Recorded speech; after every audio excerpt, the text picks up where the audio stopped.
after a period of just absolute upheaval in the real estate world, the National Association of Realtors, NAR, is walking a serious financial tightrope. So today, we're going to crack open their books and see just how steady they really are. With hundreds of millions of dollars in settlement payments on the hook, the question on pretty much everyone's mind is a big one.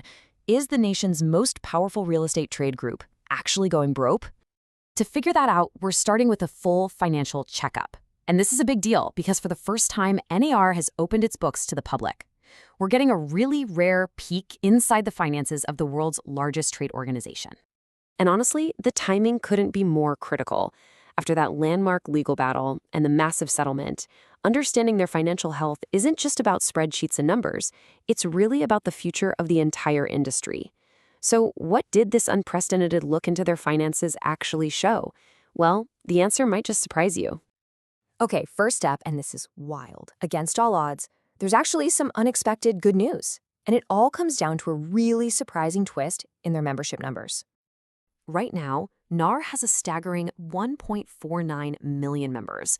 But the real story here isn't just how big that number is, it's how it compares to what they were bracing for.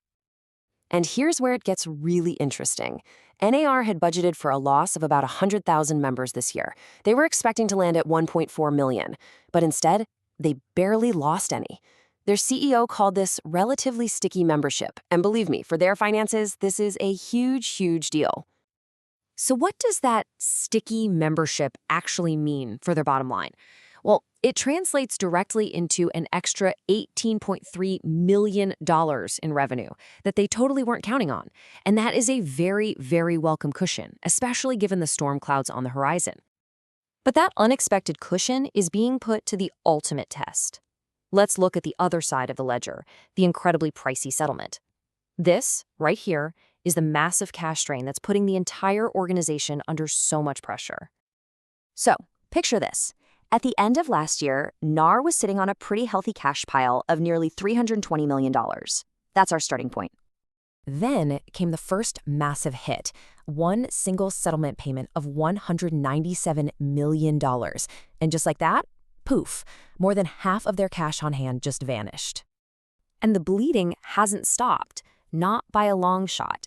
There's another payment of $72 million due this coming February.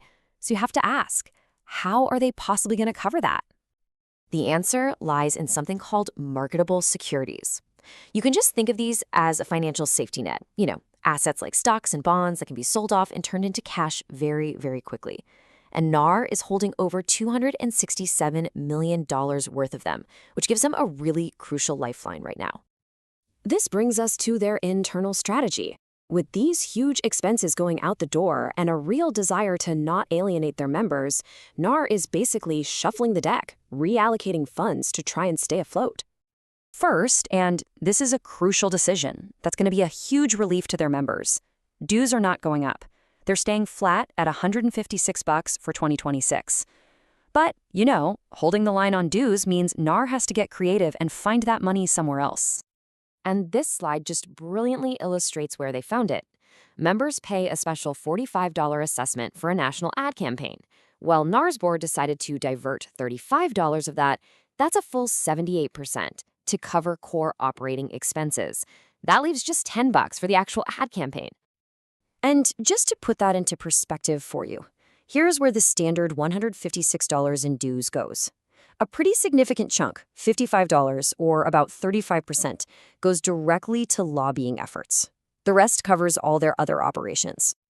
On top of reallocating funds, they are also seriously tightening their belts. They're already running $8.6 million under budget on expenses this year, and they have a plan to slash another $41 million next year. They are clearly in a serious cost-cutting mode. So all of this financial maneuvering, it all leads to the final and maybe the most important part of the story. NAR is now in a race to prove its own worth.